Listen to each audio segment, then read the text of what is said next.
is Tarik Talk. Your host, Tarik Mendes, takes you on a journey with guests from all around the world. Broadcasting around the world. Around the world. This is Tarik Talk.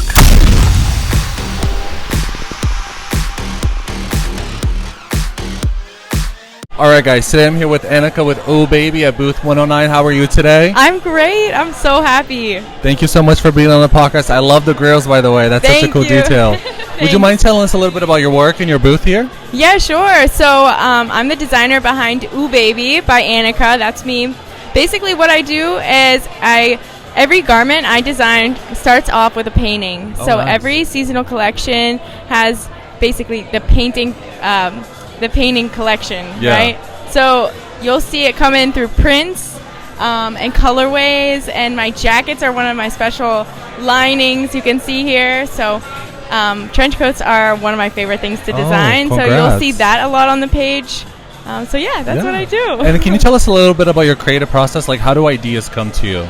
So I normally start off my ideas with a concept, like what am I trying to bring across to people, and then I go on to what is the subject. So, like, for example, lately I've been doing photographs that have been my basis for the collection. Nice. So you'll see photos of Bushwick, which is where my studio is in Brooklyn. Oh, nice. Also photos of New York City, and then I print those out and I paint on them depending on the concept. That's so dope. yeah, a lot of layers. And how do you have so much work here? How do you keep track of your ideas? Do you like write them down, have like the notes on the iPhone, like a sketchbook? How does that work for you? I do spreadsheets, actually. Nice. I love spreadsheets, especially when I do clothing. I have to keep everything super organized because I have samples coming in. So spreadsheets are the best. That's so dope. And I do a lot of Adobe Illustrator, obviously, with the tech packs of designing clothing and things. So that also keeps me organized, too. That's dope. Yeah. And, like, what's your studio ritual like? When you first come in, do you get to work right away? Do you have a coffee, meditate, get the vibes, and then get to work? How does that work for you? Yeah, normally I try to get in as early as I can, unless I've stayed up all night.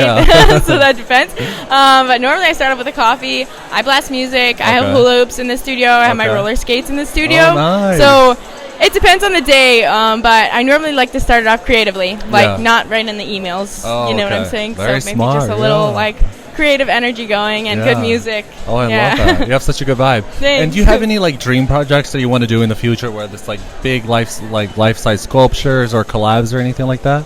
You know, I honestly, I just want to continue to scale my business. Right now I'm on such a incline, and I'm so excited to continue sharing this. So basically I just want to focus on making the best product that I can, and I know that whatever's meant to be will be, and collaborations, of course, with larger brands. I think my biggest goal is getting into a couple large stores across the United States and hopefully internationally.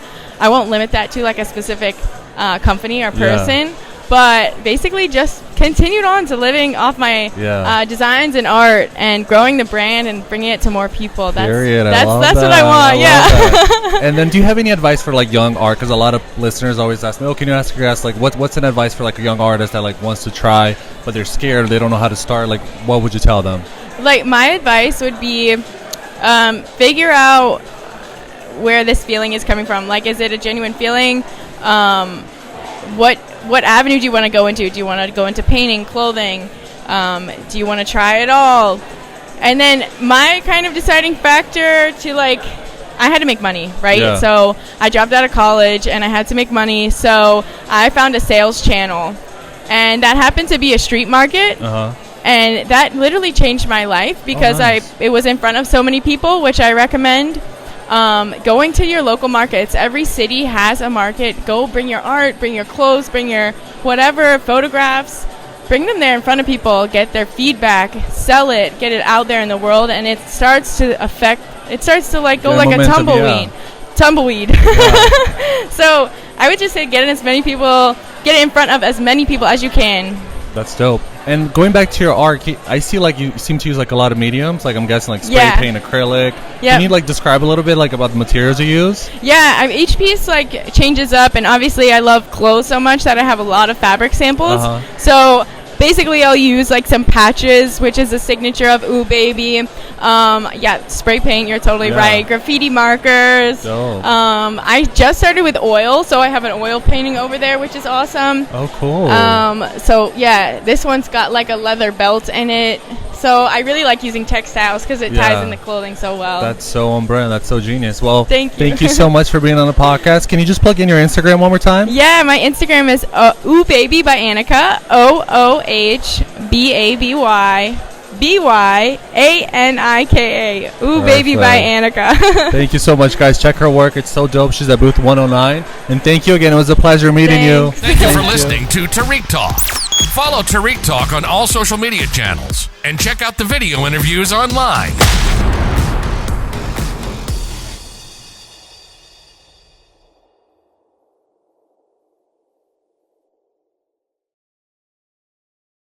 This is Tarik Talk. Your host, Tarik Mendes, takes you on a journey with guests from all around the world. Broadcasting around the world. Around the world. This is Tarik Talk.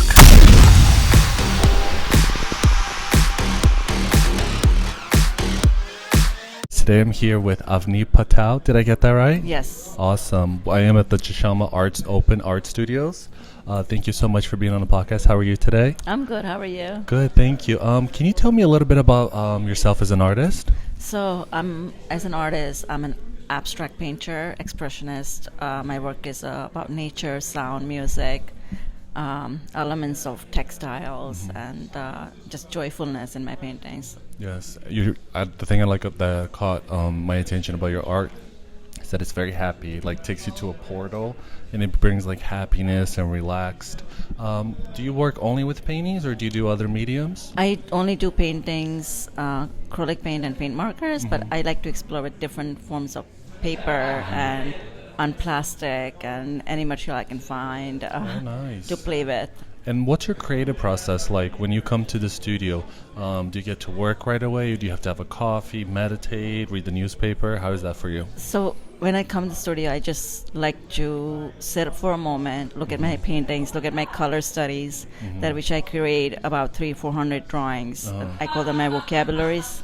So I look at them and then I start the process. Oh, nice. With the whole, with my music and my dance, and I go with the color, playfulness with them. Oh, wow. And do you like to work more in the daytime or nighttime, or are you spontaneous? I'm a more daytime, morning person. So I usually get around 7:30, 8 o'clock in the morning. Oh, wow. And then I'm here till 4 or 5 o'clock. So that gives me more energy. I think the mornings are the best to work. I love that. And how do you keep track of your ideas? Do you have a little sketchbook or notepad?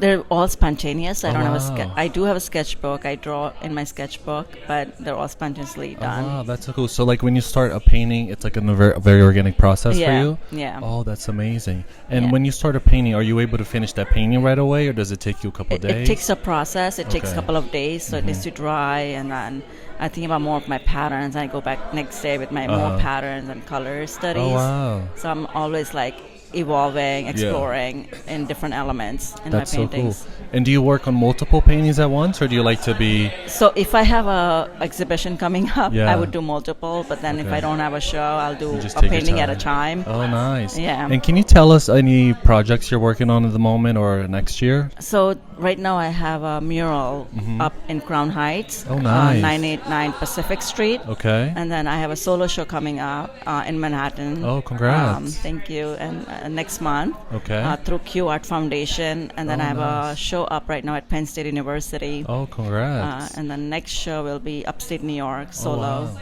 You're a busy lady. Congratulations. Thank Always you. good to be busy. Do you mind sharing your Instagram so the listeners can keep track of your future shows and hopefully attend as well? Yes, so my Instagram is unique_AVANI. So unique, UNIQUE_AVANI. Awesome. And do you have any projects or dream collaborations that you want to do in the future, big sculptures or a different medium you want to try? Yes, I really want to create a big sculpture out of my little creatures. So I think that will connect with three-dimensional landscape and also the movement of nature. I would love to do that. I love that. 'Cause, I would like, love the first to do, thing I noticed when I saw your work, it reminded me, like, at first I thought beautiful work, of course, but I also thought those like large sculptures that they do at a music festival, or like a cool playground for kids that's like 3D where they can climb. I think it would be so cool. Yeah. And do you mind sharing an advice for young artists that want to start being an artist or start practicing art, but they don't know what to do or they're a little scared? Like, do you have any advice for them? Yes, just believe in yourself, keep going. Me as a young artist many years ago, I never gave up.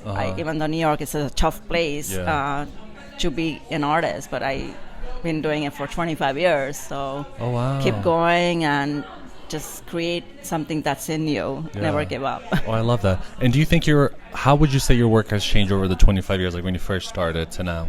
So first, it has been evolving, which is I love in my work. It has changed, but the trueness of colors are still in my paintings. So it's going in a happy mode, the recent work, and its connection with like nature and human.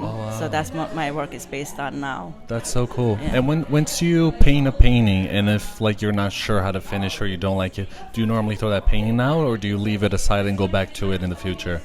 I always correct that painting. I never throw it out because I don't like to throw anything away as like an environmentalist. You don't want to harm things, so I make something that's destroyed into again the process of overlapping of more colors and patterns. Oh wow! And do you ever go back to your old work and try to like reference yourself a little bit, or like redo something you did in the past? I go back and forth looking at my old work, and I'm like, oh, how did I do that? And now I need to recreate that in the new work. That's so cool. Well, it's been a pleasure talking to you. Thank you so much for being on the podcast. Can you share your Instagram one more time for the listeners? So Instagram is unique_AVANI. Perfect. Thank you again. Thank you for listening to Tarik Talk. Follow Tarik Talk on all social media channels and check out the video interviews online.